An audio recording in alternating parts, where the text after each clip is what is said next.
नमस्कार, मैं राजकुमार। चुनावी चंदे का धंधा यह केवल धंधा नहीं है बल्कि एक फंदा भी है। अभी तक दोस्तों हम सिर्फ धंधे की बात कर रहे थे।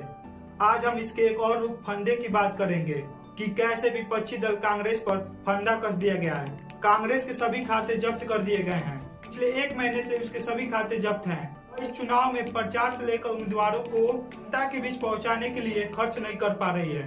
इस वीडियो को आप पूरा देखिएगा जरूर और देखिएगा कि बीजेपी इसका कैसे बचाव कर रही है। इसलिए इस वीडियो को आखिर तक देखना बहुत जरूरी है। आपको चंदे पर धंधा का हमारा ये दूसरा वीडियो है, लेकिन इसका नाम कुछ और भी हो सकता है, चंदे का फंदा। कांग्रेस के नेताओं पर इसका असर की चिंता साफ दिखाई दे रही है, मगर यह चिंता केवल कांग्रेस की नहीं है। इस मार्च की सुबह बुलाई गई यह प्रेस केवल कांग्रेस के लिए नहीं है, लोकतंत्र में यकीन रखने वाले, किसी भी दल में समर्थक रखने वाले के लिए बहुत महत्वपूर्ण है। मोदी के समर्थकों के लिए भी उतना ही महत्वपूर्ण है जो उन्हें वोट देकर जिताते हैं, लोकतंत्र के तरीके से चुनने का गौरव प्राप्त करते हैं। लेकिन इस प्रेस में जो कहा गया और उसके बाद जो बीजेपी की तरफ से कहा गया, उसे लेकर मोदी के समर्थकों को भी समझना चाहिए और ध्यान से सोचना चाहिए कि जब मैदान में विपक्ष नहीं होगा, मैदान में विपक्ष को आने से पहले कमजोर या खत्म कर दिया जाए तो कैसा लोकतंत्र रह जाएगा। चुनाव में दो पक्ष होते हैं, दूसरे पक्ष का बैंक अकाउंट बंद कर दिया जाए और उसे प्रचार और मीडिया से गायब कर दिया जाए तो क्या लोकतंत्र रह जाता है। यह बात मोदी समर्थकों को भी समझना चाहिए। क्या वो ऐसा ही लोकतंत्र चाहते हैं? मतदान करने की छूट ही लोकतंत्र का एकमात्र सबूत नहीं है। कांग्रेस ने जो कहा है देश के लोकतंत्र के भविष्य के लिए बहुत चिंताजनक है। वह चिंता केवल कांग्रेस की नहीं है। महीने पहले कांग्रेस पार्टी के सारे बैंक अकाउंट फ्रीज कर दिए गए। आप सोचिए, आप किसी परिवार के बैंक अकाउंट फ्रीज करिए, किसी व्यक्ति के बैंक अकाउंट फ्रीज करिए, किसी बिजनेस के बैंक अकाउंट फ्रीज करिए, किसी भी संस्था के बैंक अकाउंट फ्रीज करिए, होता क्या है?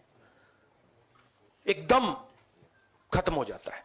अगर आपने किसी परिवार का बैंक अकाउंट फ्रीज कर दिया, भूखे मर जाते हैं। वो कांग्रेस पार्टी के साथ किया जा रहा है। एक महीने पहले यह हुआ और किसी संस्था ने, हिंदुस्तान की संस्था ने, किसी कोर्ट ने, किसी इलेक्शन कमीशन ने चूं तक नहीं कहा। सब ड्रामा देख रहे हैं। 20% हिंदुस्तान के लोग कांग्रेस पार्टी को वोट देते हैं। हम 20% लोगों को रिप्रेजेंट करते हैं और आज हम रेलवे टिकट नहीं खरीद सकते। आज हम अपने नेता को एक शहर से दूसरे शहर नहीं भेज सकते। हम एडवर्टाइजमेंट नहीं लगा सकते। और क्यों? 14 लाख रुपए 7 साल पहले 14 लाख रुपए का इशू है और 200 करोड़ रुपए का फाइन और सारे के सारे बैंक अकाउंट फ्रीज कर दिए। जब इनकम टैक्स, ये दिखाना मुझे जरा, सॉरी, क्या 200 करोड़, जब इनकम टैक्स, साफ इनकम टैक्स की जो एक्ट है साफ कहता है कि ज्यादा से ज्यादा 10,000 रुपए का फाइन लगेगा। तो यह है हिंदुस्तान का लोकतंत्र। यह क्रिमिनल एक्शन है कांग्रेस पार्टी के खिलाफ और हिंदुस्तान के लोकतंत्र के खिलाफ, और यह क्रिमिनल एक्शन हिंदुस्तान के प्रधानमंत्री कर रहे हैं। मेरी विनती है कि जो हिंदुस्तान के इंस्टीट्यूशंस हैं, जो वो अपने आप को हिंदुस्तान के इंस्टीट्यूशंस मानते हैं, डेमोक्रेसी को प्रोटेक्ट करते हैं, लोकतंत्र को प्रोटेक्ट करते हैं, हिंदुस्तान के कोर्ट्स हो, हिंदुस्तान का इलेक्शन कमीशन हो, वो इसके बारे में कुछ करें। और यह कहना कि हिंदुस्तान दुनिया की सबसे बड़ी डेमोक्रेसी, झूठ है। यहां कोई डेमोक्रेसी नहीं है। बिगेस्ट ऑपोजिशन पार्टी का आपने बैंक अकाउंट बंद कर दिया और एक महीने कोई कुछ नहीं बोल रहा है। आखिर कांग्रेस का खाता जब्त कर यह सरकार क्या संदेश देना चाहती है? यही कि किसी को 400 सीटें लानी है, आप मैदान से हट जाइए बिल्कुल भी और हमें सारी सीटें सौंप दीजिए। क्या इस सिद्धांत पे यह चुनाव हो रहा है? या भाई यह चुनाव हिंदुस्तान का है कि पाकिस्तान का? 16 मार्च को मुख्य चुनाव आयोग अपनी प्रेस में बार बार लेवल प्ले फील्ड का इस्तेमाल कर रहे थे। हमने उसी दिन के वीडियो में कहा था 2024 का चुनाव वह चुनाव है जिसमें बराबरी की तो बात हो रही है, मगर बराबरी कहीं दिखाई नहीं देगी आपको। और इसे देखना और इसे सुनिश्चित करना चुनाव आयोग का काम है। कांग्रेस पार्टी के 11 बैंक खाते ब्लॉक कर दिए गए। कांग्रेस अध्यक्ष मल्लिकार्जुन खड़गे ने आज इस लेवल प्लेन की सच्चाई बता दी और उसकी धज्जियां उड़ा दी। सुप्रीम कोर्ट ने जिस चुनावी चंदा बॉन्ड को इलीगल और अनकॉन्स्टिट्यूशनल कहा, उस स्कीम के तहत मौजूदा सत्ताधारी दल ने हजारों करोड़ रुपए से ज्यादा अपने अकाउंट में भर लिया है और दूसरी तरफ साजिशन मुख्य विपक्षी दल का बैंक अकाउंट फ्रीज कर दिया गया है ताकि हम पैसों के अभाव में बराबरी से चुनाव ना लड़े और ना लड़ पाए। ये सत्ताधारी दल द्वारा एक खतरनाक खेल है। इसके दूरगामी प्रभाव होंगे क्योंकि अगर डेमोक्रेसी को इस देश में बचाना है तो लेवल प्लेइंग ग्राउंड होना चाहिए। ऐसा भी नहीं होना चंद देशों में चुनाव हो रहे हैं 99% वोट एक ही आदमी ले रहा है। ऐसा आपको तो मालूम हो गया रिसेंटली किन किन देशों में ऐसा हुआ है। तो ये सत्ताधारी दल द्वारा एक खतरनाक खेल खेला गया है। इसके दूरगामी प्रभाव होंगे पर यह स्पष्ट है कि इस तरीके से किसी राजनीतिक दल को असहाय बनाकर चुनाव लड़ने में बाधा उत्पन्न कर और फ्री एंड फेयर इलेक्शन कभी नहीं कहा जा सकता। एक तरफ बीजेपी है जिसके अलग अलग सोर्स से 12,930 करोड़ का चंदा है। यह वह चंदा है जो ज्ञात सोर्स मिला है। चुनावी चंदे का बॉन्ड का 8,251 करोड़ का चुनावी चंदे के लिए कुल जितने भी बॉन्ड बुनाए गए हैं खरीदे गए हैं उसका 56% हिस्सा बीजेपी को मिला है और वहीं पर कांग्रेस को सिर्फ 11% ही मिला है। देखिए इन दोनों के बीच इतना अंतर है। यह इस चुनाव में लेवल फील्ड दावे को झुठला देता है।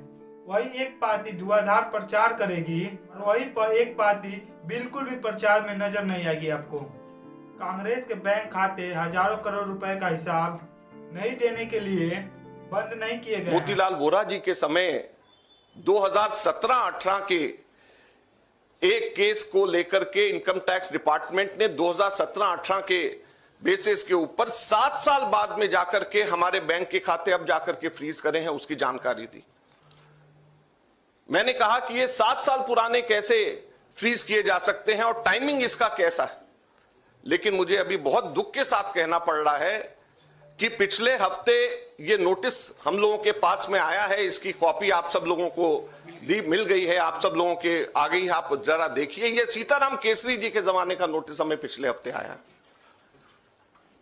आप सोचिए, सीताराम केसरी जी के जमाने का 1994-95 की असेसमेंट ईयर का नोटिस अब हमारे पास में आया और इसको लेकर के भी आगे आने वाले समय के अंदर फिर से बैंक को फ्रीज करने का और डिमांड लगाने की ये कवायद शुरू होगी। तो ये कौन सा लोकतंत्र है? अगर इसी रफ्तार से जाएंगे तो महात्मा गांधी के समय पे जमनालाल बजाज जब ट्रेजरर हुआ करते थे उस टाइम पे भी कोई चीज निकाल करके अब इस वक्त इस चुनाव से पहले हमारे अकाउंट्स को फ्रीज किया जाएगा। तो ये किस चीज का लोकतंत्र है? 30 साल पुराना 31 साल पुराना असेसमेंट ईयर का हिसाब निकाल करके हमारे खाते फ्रीज करे जा रहे हैं ताकि हम लोग चुनाव ही ना लड़ पाए। हम लोगों के पास में मुख्यतः 3 बातें हैं कहने की। हर पॉलिटिकल पार्टी इनकम टैक्स से एग्जेम्प्टेड होती है। कभी किसी ने भी पेनल्टी इस तरीके से नहीं दिया, तो कांग्रेस पार्टी को अकेले क्यों चुना जा रहा है? यह चुनाव दुनिया के सबसे बड़े लोकतंत्र का है। क्या 14 लाख रुपए के हिसाब के लिए किसी बड़े विपक्षी पार्टी का खाता जब्त किया जा सकता है? हजारों करोड़ों चुनावी चंदे का धंधा सामने आ गया, उसे कई अखबारों ने कवर तक भी नहीं किया। क्या आपको शक नहीं हुआ बिल्कुल भी कि किसका अपराध आपसे छिपाया जा रहा है, कि किसका घोटाला छुपाया जा रहा है आपसे? और यहाँ पे एक विपक्षी दल का खाता बनकर लागू करने का स्वांग रचाया जा रहा है आपके बीच। यह बहुत ज्यादा खतरनाक है दोस्तों। क्या यह कोई हत्या का अपराध है? इसकी सजा नहीं टाली जा सकती? क्या आपको इस लोकतंत्र का हत्या का खेल समझ नहीं आ रहा है बिल्कुल भी? खुद मोदी सरकार काला धन वालों को छूट देने के लिए एमनेस्टिक स्कीम लेकर आई थी। कहा तो उन्हें जेल भेजना था, लेकिन सबसे कहा गया कि काला धन जमा करो, थोड़ा ज्यादा टैक्स दो और बाकी पैसों से ऐश करो। 2021 के अपने बजट भाषण में निर्मला सीतारमण ने एक घोषणा की कि इनकम टैक्स रिटर्न जमा करने के बाद अगर आपके 3 साल गुजर गए हैं तो टैक्स फाइल नहीं खोली जाएगी। नए नियम से पहले आयकर टैक्स फ्रॉड या चोरी के संदेह पे 6 साल तक पुराने मामले को खोलकर फिर से जांच शुरू किया जा सकता है। 2021 में इस नियत को घटाकर 3 साल कर दिया गया। इस मामले में 50 लाख या 50 लाख से ऊपर टैक्स चोरी के सक्षम पाए जाएंगे, उसी मामले को आयकर विभाग दोबारा खोलेगा। यह छपा है, आप पढ़ लीजिए। हमारे सिर्फ 0.07% पूरा 199 करोड़ का कैश में हमारे अपने एमपीज ने अपनी तनख्वाह दी। उसकी वजह से 0.07% की अनियमितता की वजह से 106% की पेनल्टी हमारे ऊपर लगाई गई, 106% की। कितना 0.07% की अनियमितता की वजह से 106% की पेनल्टी हम लोगों के ऊपर लगाई गई है। ये क्वांटम हम लोगों ने मात्र 30 दिन लेट हम लोगों ने अपने अकाउंट सबमिट करे। ये इनकम टैक्स एक्ट मेरे पास में है, इसका सेक्शन 234F ये कहता है कि सिर्फ 10,000 रुपए की मैक्सिमम पेनल्टी ली जा सकती है अगर कोई व्यक्ति लेट अपना, कोई भी ऑर्गेनाइजेशन या व्यक्ति कोई भी लेट अपना इनकम टैक्स सबमिट करे, केवल 10,000 रुपए। और हमारे ऊपर 210 करोड़ रुपए का 210.25 करोड़ का 210.25 करोड़ का लियन मार्क कर दिया गया।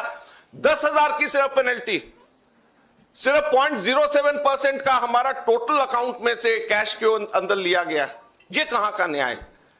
115 करोड़ रुपए फोर्सफुली हमारे बैंक अकाउंट से इनकम टैक्स ऑफिसर्स ने बैंक मैनेजर्स के पास में जाकर के सरकार को ट्रांसफर करा दिया गया। वो अब हमारे पास में नहीं है। 115 करोड़ रुपया बैंक मैनेजर्स को जाकर के एक तरीके से डरा करके, धमका करके इनकम टैक्स ऑफिसर्स ने हमारे अकाउंट से इनकम टैक्स डिपार्टमेंट और सरकार को वापस ट्रांसफर करा दिया। मैंने बताया जैसे पिछले 5 हफ्ते से 1 महीने से भी ज्यादा हम अपने पैसे जो हमारे वर्कर्स ने इकट्ठे करे हैं वो हम इसका उसका इस्तेमाल नहीं कर पा रहे हैं। ये कहां की डेमोक्रेसी है? ये कहां का लोकतंत्र रह गया? तो इसलिए हम आपसे कहना चाहते हैं, ये केवल हम लोग तो अपनी लड़ाई लड़ेंगे, लेकिन ये आप लोगों की भी लड़ाई, मीडिया की भी लड़ाई है, देश की जनता की लड़ाई है। अगर आप इसके अंदर हमारे को समर्थन नहीं करेंगे तो लोकतंत्र जिंदा नहीं रहेगा, ना आप रहेंगे ना हम रहेंगे। ये वीडियो लंबी ना हो जाए इसलिए मैं इस वीडियो को यही पर रोक रहा हूँ। पार्ट 2 में इसके बारे में पूरा बात करेंगे। तब तक के लिए आप हमारे चैनल सब्सक्राइब कर